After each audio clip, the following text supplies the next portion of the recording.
qu'est-ce qui fait que certains sportifs, puis après thérapeutes, puis après coachs, puis après médecins, deviennent plus rapidement excellents que d'autres? Bonne question.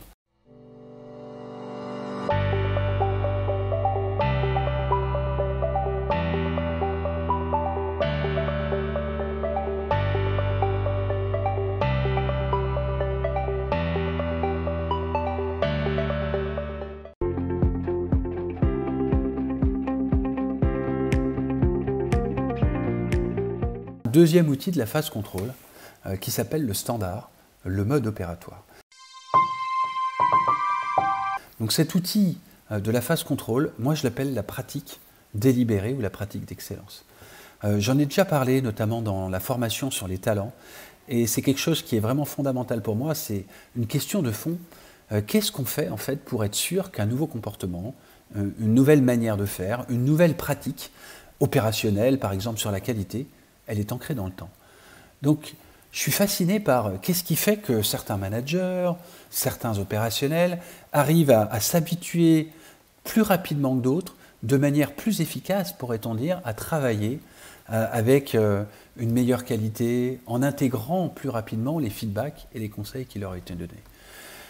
Eh bien, en fait, la réponse, elle se situe au mélange entre le Lean, le Six Sigma, mais aussi les études en fait, qui ont été faites par des psychologues sur les sportifs de haut niveau. Et il y a une étude qui a été faite par des psychologues sur notamment, ça s'appelle PEAK, le livre, P-E-A-K, qui a été fait avec une centaine de scientifiques. C'est qu'est-ce qui fait que certains sportifs, puis après thérapeutes, puis après coachs, puis après médecins, deviennent plus rapidement excellents que d'autres? Bonne question. Donc je vous invite à vous la poser. Tiens, qu'est-ce qui fait que dans certains sujets, j'excelle et dans d'autres moins?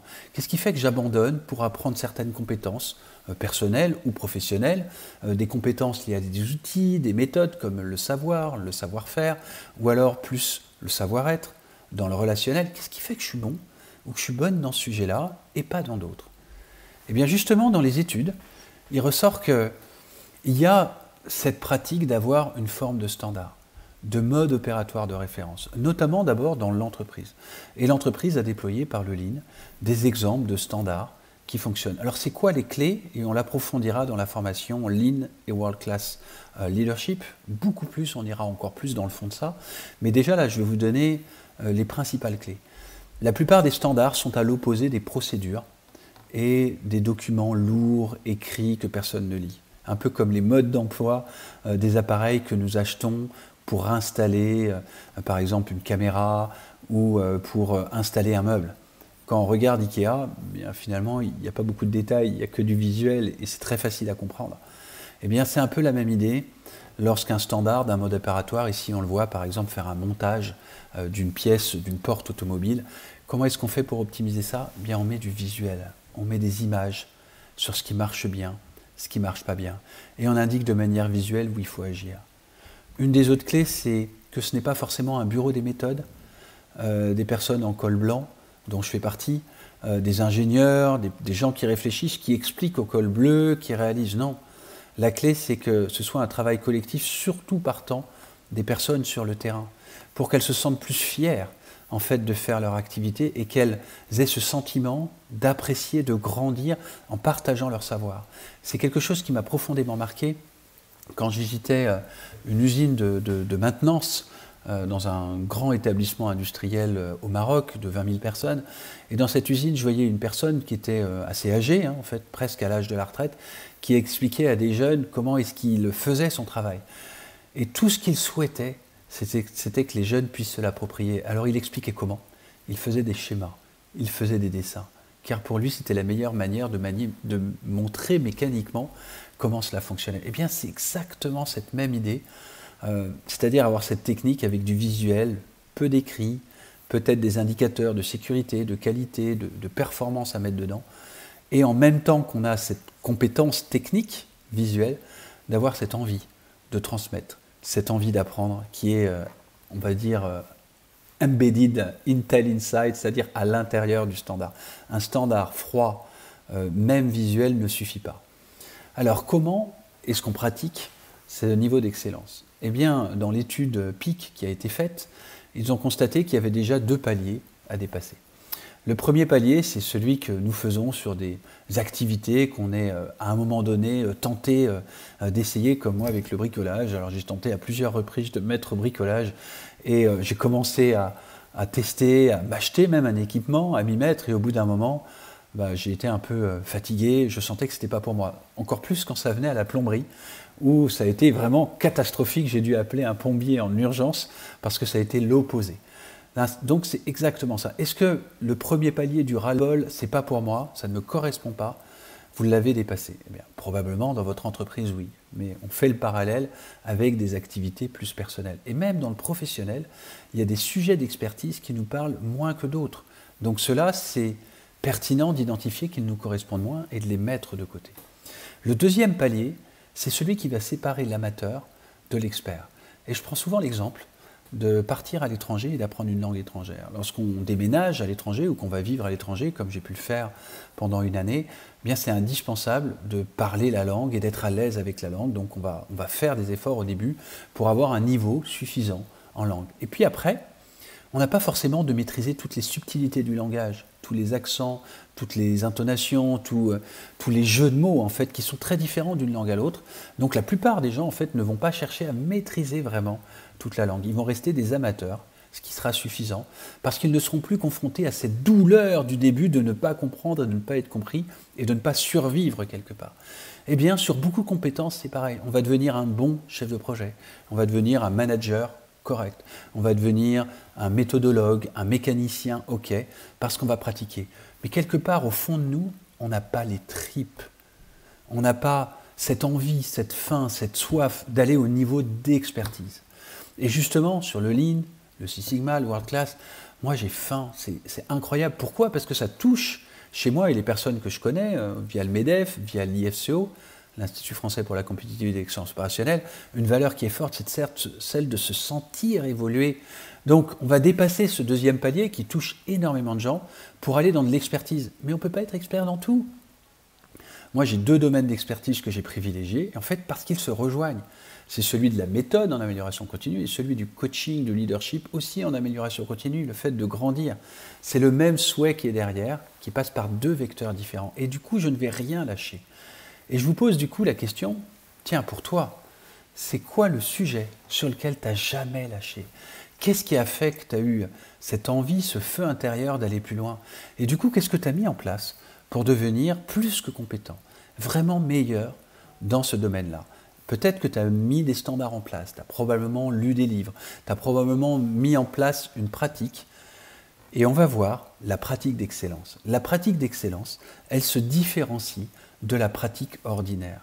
Dans une pratique ordinaire, comme lorsque je pars à l'étranger et que je dois apprendre l'anglais, j'en prends l'anglais, donc j'ai un objectif flou. Oui, je dois me débrouiller en anglais.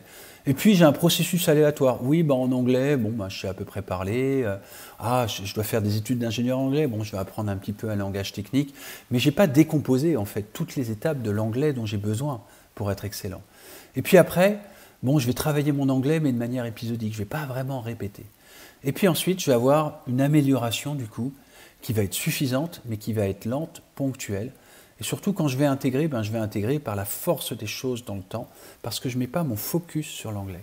Par contre, si je travaille sur un objectif, comme dans notre formation de Lean Six Sigma Flash, ou quelle que soit la formation ou le sujet sur lequel on veut développer cette expertise, d'abord, je vais fixer un objectif précis. Tiens, je vais maîtriser tel ou tel outil. C'est pour ça que je vous invite, à la fin de chaque formation, d'aller m'identifier un outil qui est important et de voir comment tu le relis quelque part, pourquoi c'est important pour toi.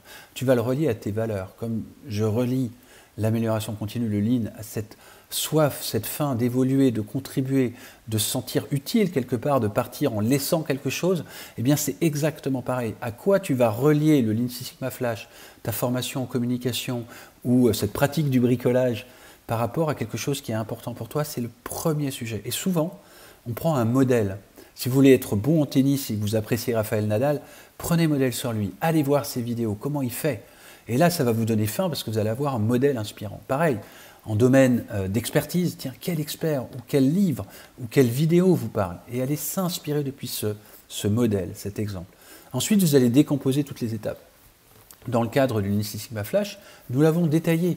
Nous avons donné à chaque étape 3 outils, ce qui est nettement suffisant. Alors évidemment, vous ne serez pas un expert, c'est plus du niveau Black Belt, Master Black Belt, mais vous serez, on va dire, un expert dans l'appropriation de ces outils-là.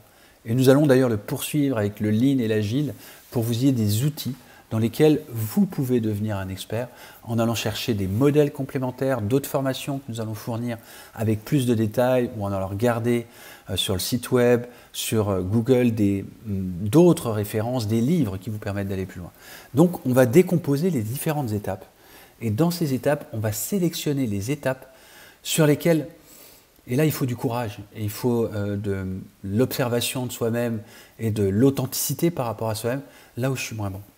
Si je dois travailler mon anglais pour être excellent en tant que coach à l'international, je vais travailler mon accent pour que les mots soient compris et que vraiment ça passe. Notamment, je me rappelle d'une expérience où je travaillais avec une équipe dirigeante en Angleterre et j'avais fait une erreur de prononciation.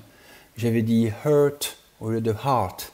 Et ça ne signifie pas la même chose. Ils comprenaient douleur alors que je disais « heart », le cœur. Donc il y a énormément de détails. Et si je veux vraiment être excellent en coaching à l'international, en anglais notamment, je ne peux plus me permettre de faire ces erreurs-là. Donc je vais aller identifier quel type de mots je prononce mal.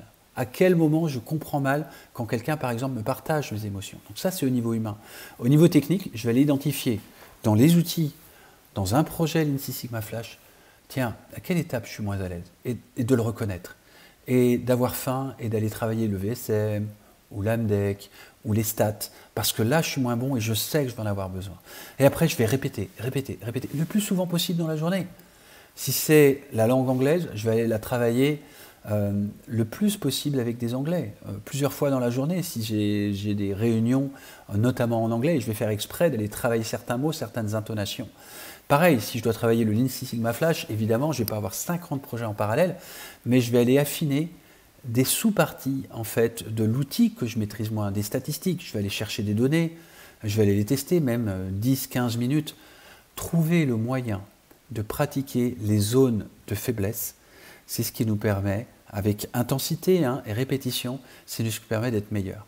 Et la 4e étape qui est indispensable, c'est d'avoir un feedback.